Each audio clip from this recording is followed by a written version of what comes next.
Hello students, मैं वीना गुप्ता। आज GTP में आपको मैं बताना चाह रही हूँ व्यवसाय का विस्तार या एक्सपेंशन ऑफ बिजनेस। जैसा हम जानते हैं कि एक उद्यमी या एंटरप्रेन्योर के लिए केवल व्यवसाय का संचालन करते रहना ही जरूरी नहीं है, बल्कि व्यवसाय लाभप्रद ढंग से कैसे चले यह भी उसके लिए आवश्यक होता है। उपक्रम की विकासशील होने के लिए विद्यमान जो परिस्थितियां होती हैं या विद्यमान जो संसाधन होते हैं उसका अधिक उपयोग करने के लिए तथा पूंजी के निर्माण में वृद्धि हो, ये भी उसको ध्यान में रखना चाहिए। किसी भी व्यवसाय का विस्तार न केवल उद्यमी के लिए फायदे का होता है, बल्कि उससे क्या होता है कि आय, रोजगार, धन संपदा, पूंजी निर्माण, बचत, उत्पादन में भी वृद्धि हो और समाज को भी लाभान्वित हो। यह उद्यमी व्यवसाय के लिए उपयोगी होता है। इस तरह से कह सकते हैं कि उद्यमी हमेशा व्यवसाय का विकास और विस्तार का ही नीति का पालन उसे करना चाहिए। लेकिन फिर हम कह सकते हैं व्यवसाय के विस्तार में जहाँ तक एक ओर लाभ के लिए बहुत सारी संभावनाएं छिपी रहती हैं, लेकिन दूसरी ओर जोखिम या रिस्क भी उसमें होते हैं। उद्यमी को या एंटरप्रेन्योर को इन समस्याओं का पर्याप्त ध्यान देना चाहिए और व्यवसाय के विस्तार से जुड़ी हुई समस्याओं को कैसे निदान किया जाए या कैसे उसको दूर किया जाए, इसको भी ध्यान में रखना चाहिए। जैसा पहला है, इसमें रिस्क में या कह सकते हैं प्रॉब्लम जो पहला आ सकता है वो है रिस्क मैनेजमेंट, जोखिम प्रबंधन। व्यवसाय के विस्तार में बहुत सारी परेशानियां या जोखिम होते हैं, जैसे मांग परिवर्तन, उपभोक्ता की रुचि में परिवर्तन, फैशन में, आदत में बदलाव, विकास में, लागतों में के वसूली में परिवर्तन, फिर साधनों का उपयोग क्षमता आदि जो विद्यमान होते हैं उसमें। इस तरह से एक उपक्रम का या कह सकते हैं एंटरप्रेन्योर का विकास, विस्तार और विकास एक सहज प्रक्रिया है, लेकिन जोखिमों का जो उचित प्रबंध न किया जाए तो ये सफलता की ओर न जाकर के असफलता की तरफ जाता है। इस तरह से कह सकते हैं कि किसी भी एंटरप्रेन्योर को जोखिम संकटों का पूर्वानुमान करके उसमें सुरक्षा के लिए प्रभावी उपाय किए जाने चाहिए। फिर है दूसरी जो समस्या आती है वो है रिक्वायरमेंट ऑफ ग्रोथ कैपिटल, यानी विकास पूंजी की आवश्यकता।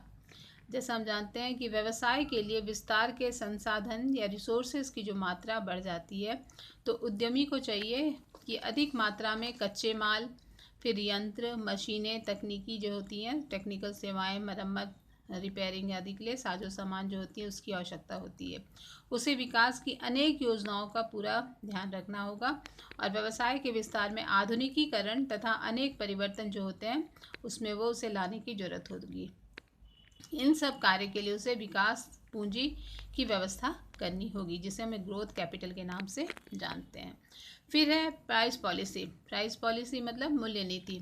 एक विकासशील व्यवसाय को अपने मूल्य नीति का समय समय पर मूल्यांकन करते रहना चाहिए, ताकि लाभ के लिए जो कीमत निर्धारण और जिसमें कह सकते हैं प्राइसिंग ऑफ प्रॉफिट का भी लक्ष्य उचित होना चाहिए।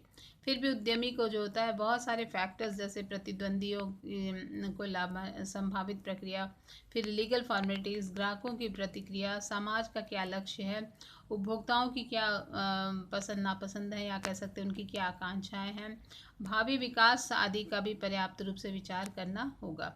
तभी उत्पादक जो होते हैं वो मूल्य नीति या प्राइस का उचित व्यवस्था कर सकते हैं। इस तरह से फिर है नेक्स्ट, इसमें है कह सकते हैं कि उसे प्रभावी प्रबंध योग्यता या कह सकते हैं इफेक्टिव मैनेजमेंट टैलेंट।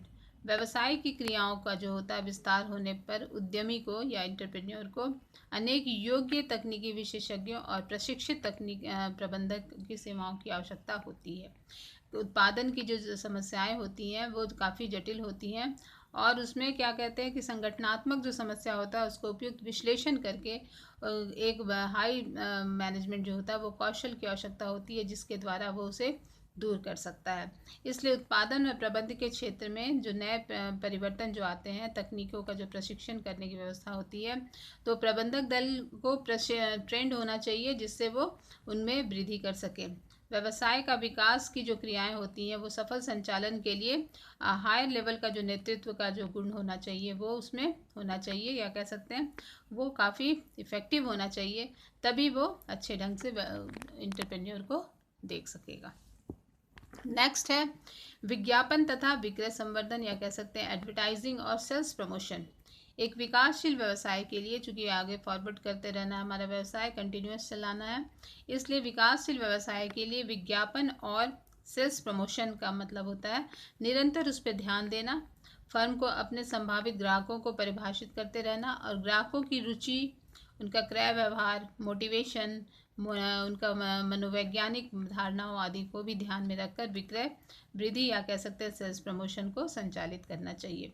व्यवसाय के विस्तार के साथ साथ कह सकते हैं कि व्यवसायी जो होता है वो फर्म को अपने बाजारों, ग्राहकों, वितरकों आदि का विस्तार भी करना होता है।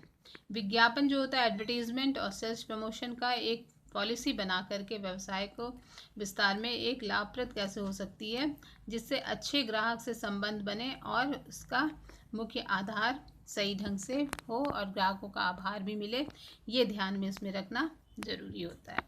नेक्स्ट है profit planning and expenses control, कह सकते हैं लाभ नियोजन और व्यय नियंत्रण। एक क्रियाओं का विस्तार करते हुए एक उद्यमी को लाभ तथा व्ययों का आपस में संबंध एक उपयोग बनाना होगा, क्योंकि उद्यमी का लाभ अर्जित करने की क्षमता पर विक्रय की मात्रा और कॉस्ट का भी दोनों का रिलेशन होता है।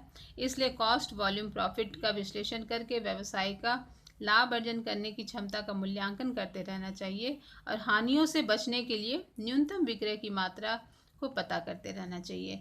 इस तरह से टारगेट प्रॉफिट अर्जित करने के लिए उद्यमी को मूल्यों, कॉस्ट की मात्रा में होने वाले परिवर्तनों का अध्ययन करते रहना ज़रूरी है। नेक्स्ट है इनोवेटिंग एटीट्यूड या कह सकते हैं नवप्रवर्तनीय अभिप्रवृत्ति, जिसमें कह सकते हैं कि व्यवसाय के विस्तार के लिए केवल परिणात्मक पहलुओं पर ही ध्यान नहीं रहना चाहिए, बल्कि व्यवसाय का विकास के लिए प्रोडक्ट डिफरेंशिएशन को भी और इनोवेशन को भी कार्य भी करते रहना चाहिए। एक उद्यमी को हमेशा नए परिवर्तन, नए तकनीकों, नए अनुसंधान की ओर ध्यान देकर के व्यवसाय का नवीनतम लाने का प्रयास करते रहना चाहिए। फिर है प्लांट लेआउट, जिसको कह सकते हैं संयंत्र अभिन्यास। व्यवसाय का विस्तार होने पर संयंत्र का जो उत्पादन की जो क्षमता में वृद्धि होती है, नई मशीनों, नए उपकरणों को स्थापित किया जाना चाहिए। उत्पाद का जो डिज़ाइन होता है, फिर उसकी प्रक्रिया में भी परिवर्तन किए जाने चाहिए। संयंत्र अभिन्यास या कह सकते हैं प्लांट लेआउट का इन परिवर्तनों को आसानी से समायोजित करने की क्षमता होनी चाहिए, यानी कि वस्तुओं की मांग बढ़ने पर संयंत्र का जो उत्पादन क्षमता का विस्तार आसानी से किया जाना संभव हो, वो इसमें ध्यान दिया जाना चाहिए। फिर है प्रॉब्लम ऑफ ओवर कैपिटलाइजेशन, जिसको कह सकते हैं अति पूंजीकरण की समस्या।